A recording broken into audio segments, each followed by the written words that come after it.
Today we're going to be talking about my 7-year itch. Stay tuned. Hey, this is Chad with BeGoneForGood. We do videos all about adventure motorcycling, from the bikes we ride, the trips we take, tips, tricks, tutorials, everything under the sun when it comes to adventure motorcycling. You will find it on this channel. If that's the sort of thing that interests you, definitely subscribe. Hit that bell so you get notifications every time we upload a new video. Now, today, what I will be talking about is my 7 years on a bike. I started riding. I got the bike in December of 2016. Really didn't do a whole lot of riding, obviously, in December of 2016. Started riding a little bit more in 2017. I was coming from nothing. So I spent a lot of time just riding around my neighborhood at 10, 15, 20 miles an hour, just getting used to the bike, getting over my fear, really, of riding and comfort in general. Eventually did a lot of riding all over the place. If you've seen this channel before, you know that about my experience. You can check back if you want to see it. But today we're talking about today. And as I was going through the 7 years that I've had riding, I realized that the things that are going to get me today, and by get me I mean kill me today, aren't the things that would have gotten me when I first started riding. I mean, I guess they still could be to some degree, but they've changed a little bit. Back then, it was inexperience. It was just not having any idea what I was doing on the motorcycle, not having any sort of awareness about what is different about being a rider on the road versus being a car on the road. And I never really had a chance to get that unless I was riding. And through 7 years of experience, I've learned kind of how those things are going to be different and what to expect and not to expect.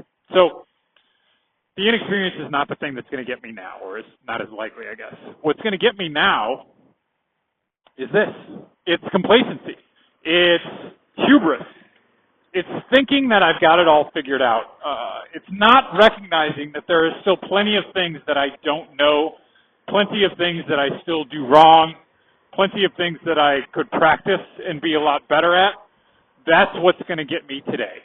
And I think recognizing that can help out experienced riders a little bit in knowing that, yes, you've battled over the inexperienced hump. You've battled over top of the problems that befall the majority of crashes, right? Like that generally, 80% of crashes are within 6 months to a year of ownership of a bike. So it's not knowing your bike, not knowing how to ride and such that are really generally going to get you into a lot of trouble.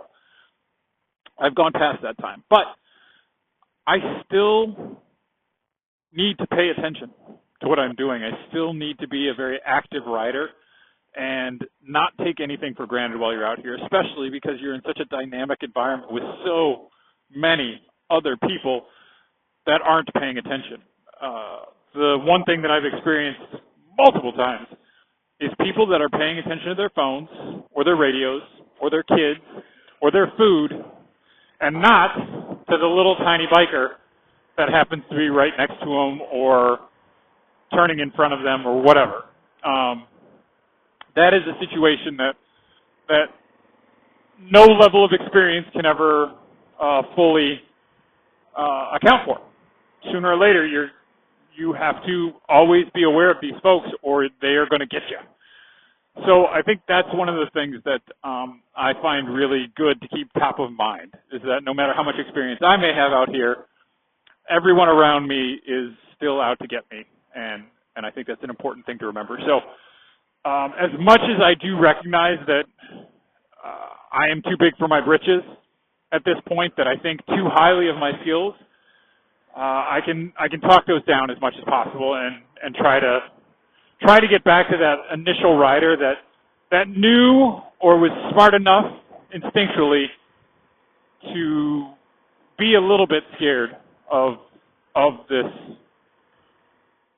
endeavor. I think it's good to have just a touch of fear about it because it is a dangerous thing that we do. To push that a little bit further, I think that one of the things that I would have done differently over the course of my 7 years is I would have gotten training earlier. There's a lot of gear you can buy. Everybody kind of gets excited about all the new stuff you can do and ride and whatever with a bike. But I think an often overlooked element of being a new rider and all the new adventures and experiences you're going to have is taking a class, learning about what is the right thing to do, and just kind of putting yourself into a less catastrophic environment where you can make mistakes. On the grass is a much better place to make a 10-mile-an-hour accident than on the road with other cars around, right? I think that's a pretty obvious one. But very few people get that opportunity. And very few people get that opportunity with an instructor there to talk to you about what you're doing wrong and being able to see that sort of thing. I know in spending time with Brett Tack, he's a masterful clinician of recognizing exactly what's going wrong almost immediately with your riding, with your bike setup, with your positioning, all sorts of different things he can see really, really quickly because he's been doing it for 20 years. This is what he does every day. It's not what I do every day, so I'm going to have a much harder time diagnosing that problem than a professional will. Getting that professional involved in your riding can only make you better. And I think that's something I would highly suggest to any new riders that are out there is save a little bit of money on the gear, save a little money on the fancy, or just put money away and know that training is going to be a part of the expenses that you're going to incur when you first get a bike because it's just a good idea. I know that in North Carolina they offer a free class from the motorcycle cops where they'll take you out for the day and just kind of evaluate your riding on the road. And I haven't done it. It costs nothing except for your time, and I haven't done it. And there's really no excuse for that.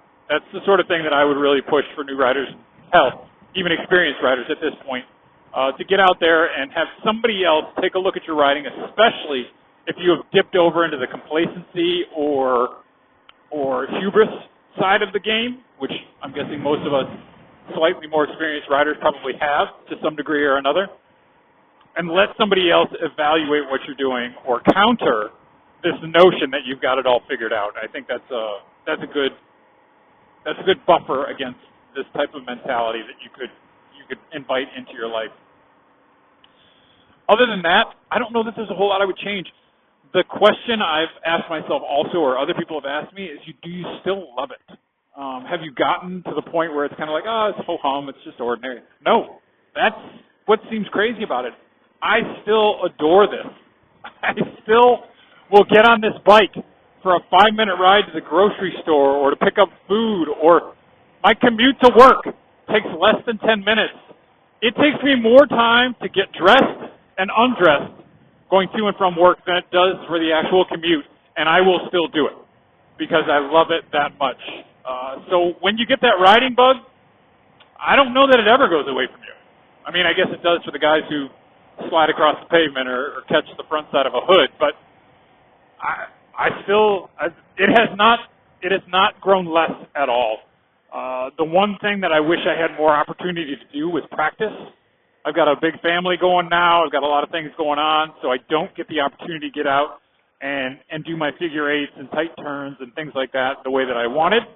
But man, anytime I pull up to a stoplight, I try to have some fun with it and get a chance to practice. I do practice as much as I can because I love doing it, and I love being a better rider, and I love learning a little bit more each time. And man, it has not changed at all for me. So all you new riders out there, keep it up. It's a good time. If you do it right, you should be able to do it for your life. And that's my goal, is I want to be riding for a very, very long time as safely as I possibly can. And that's kind of why I wanted to put out this 7-year message, just to let you know, hey, if you're dealing with inexperience, you kind of know what you need to do, because fear is going to be your best friend in that circumstance and kind of talk you out of making bad decisions. If you are beyond that, start looking at your complacency. Start looking at your hubris or your overconfidence, and reel that back in a little bit, because that's the thing that's going to get you now. All right. Thanks a lot. Appreciate it, and hopefully I'll have a chance to see you in the next one. Remember, the adventure starts with you. Up here and in here.